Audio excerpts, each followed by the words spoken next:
Alright, so I know what y'all thinking. It's been a minute. There's a lot of things going on. Why is there a fucking sr20 in this car instead of the KAT? Why are there an RX-7 and a Miata outside? So basically, the last video that I posted up was some like lost files that I had, a lot of lost like corrupt videos that I was able to recover. Those were all from the time that I was having issues trying to have the KA running and trying to get it tuning right in the sr20. It didn't really end up working out the way I wanted it to.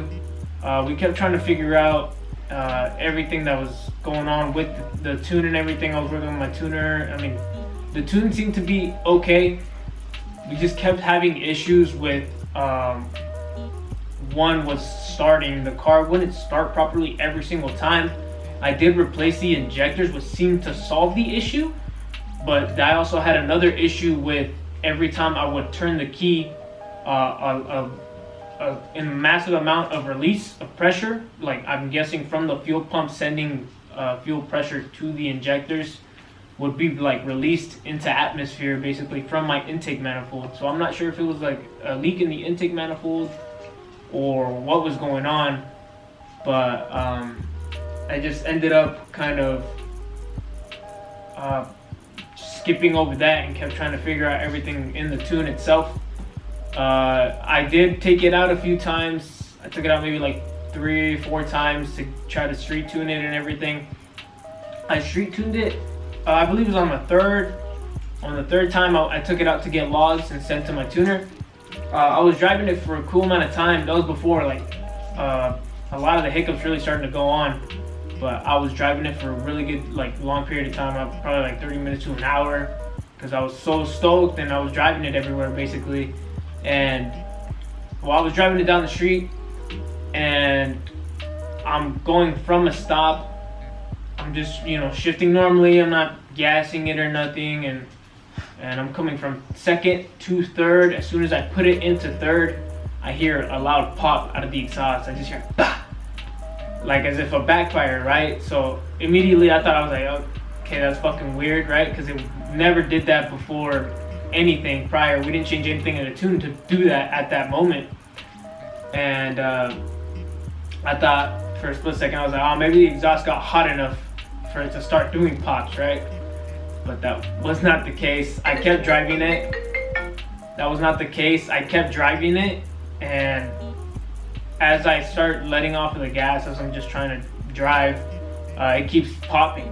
And I look at the AFRs, it's rich all the way.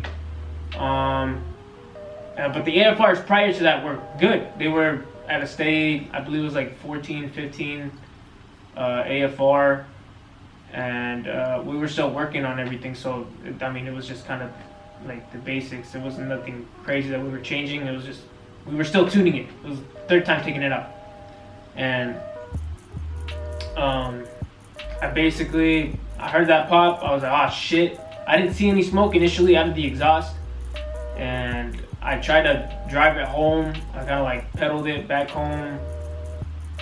It stayed at a steady 1,000 RPM as it was idling. So I don't know if it dropped the cylinder or not.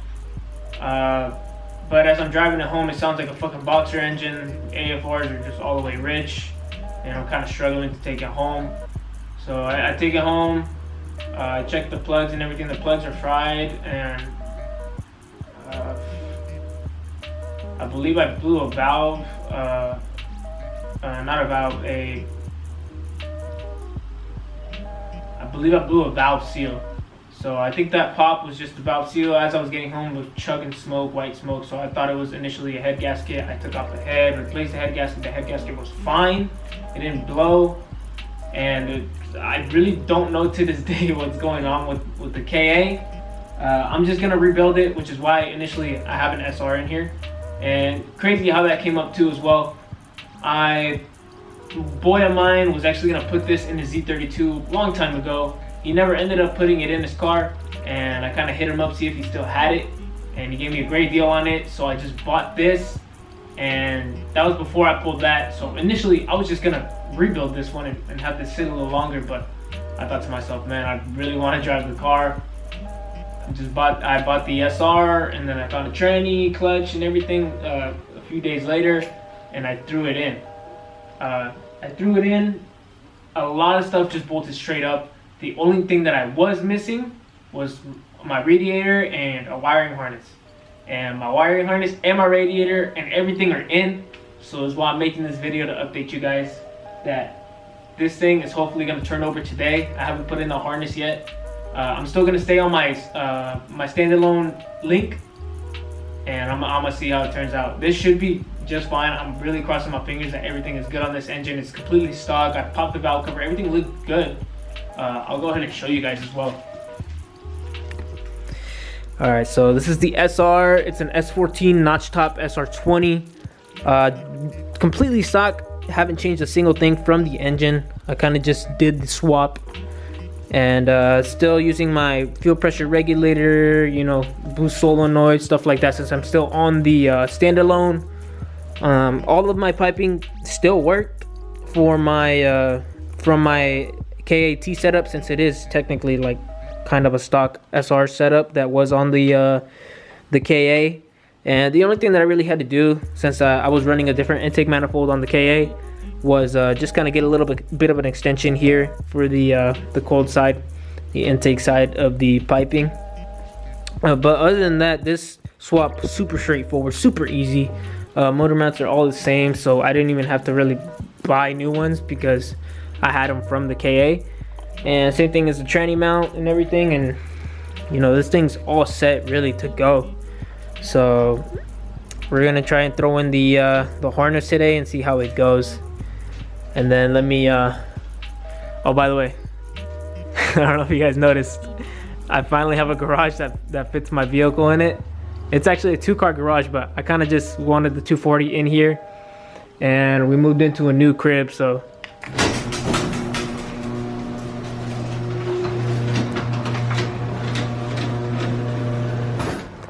we finally have more room for cars. I bought this Miata actually recently. Picked it up from one of my dad's co-workers, such a good friend of his, and I picked this up. It actually runs. So believe it or not, it actually runs. The transmission's really clapped though. Second gear is not there. It's actually the special edition MX-5. It's not the Mazda Speed, so it's not boosted, and it's just got the 6-speed manual tranny. I have all the interior pieces, but I didn't throw it in because the transmission's clapped and I want to go get it rebuilt. It's the 6-speed tranny, you know, with kind of like the Nardi edition steering wheel, shift knob, and kind of all the wood grain that comes with it, and the sick purple that comes with it as well. So this, I mean, I haven't been dailying it because I kind of really, it's hard to drive because of the transmission being so clapped. All the synchros and everything are super done. But it is drivable. I've actually swung this thing a few times, which is fucking, this thing feels pretty cool. I'm not much of a Miata guy myself. Like, I never really found a desire to get one, but it popped up for super cheap, and I just kind of picked it up. And that's for the RX-7. I actually bought this last year. If you noticed it in the last video, it was kind of just sitting in the background. I bought it because it was a pretty good steal. This one's actually doesn't run. It has the so it's an NA FC RX-7. It's a 86. Here's the interior. It's a little clapped, but you know, nothing I can't fix. Factory 5-speed, I believe. Yeah, factory, no wait. Yeah, factory 5-speed. It's the NA chassis, so it does have the NA rotary in it. It's the 13B NA rotary. This one is blown. I believe it has blown water seals. I've seen it turn on once. I don't have a battery in it right now, so I wouldn't even really be able to turn it over or anything. But it is the NA 13B. But I bought it with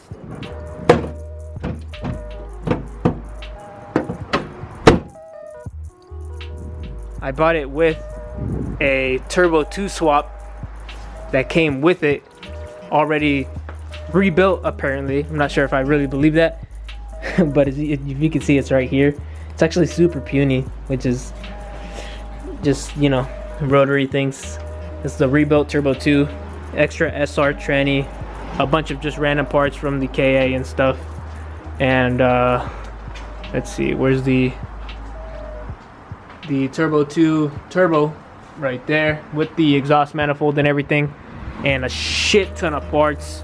Basically, this car, I bought it with the Turbo 2 swap ready to go in. You can see all the shit that's in here. That's all parts for the Turbo 2 swap. But I probably won't really get around to doing the Turbo 2 swap anytime soon. Well, I'll probably start working on it right after I get this thing all set and good to go, hopefully driving. But I bought it just kind of to have a really it's gonna be a really long process, because I kind of do want to do the I want to completely restore the entire car, because it does have some spots of rust that I do want to cut out and re-weld or primer a little bit. I want to do some rust repair on the vehicle, because it does have a lot of the spots where it's just really bad. And like the sunroof, I'll show you.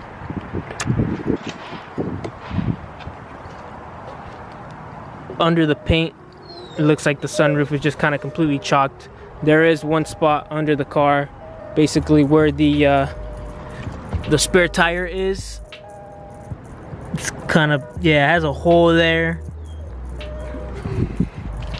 And I just want to restore the car and have it as beautiful as possible.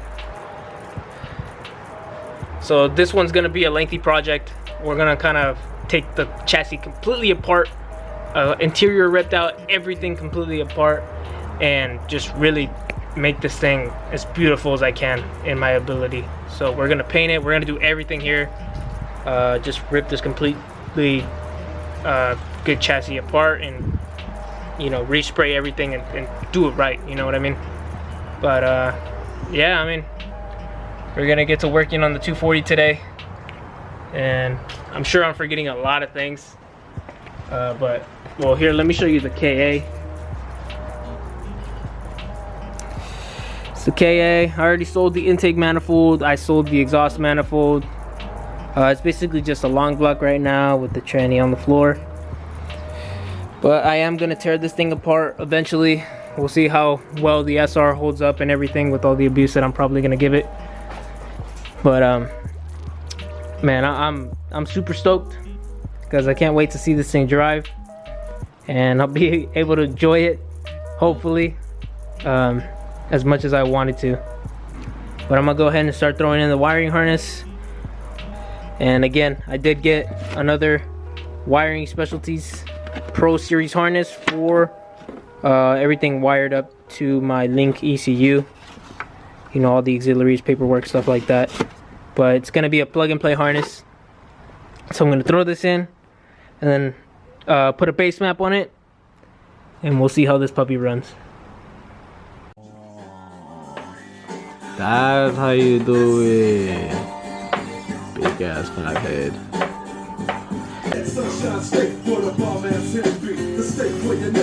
Oh.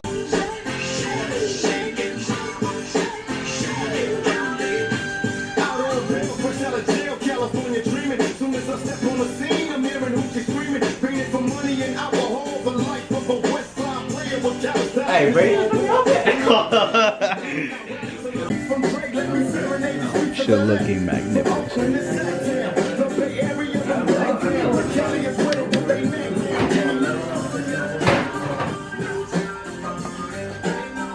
God damn. You know we out here.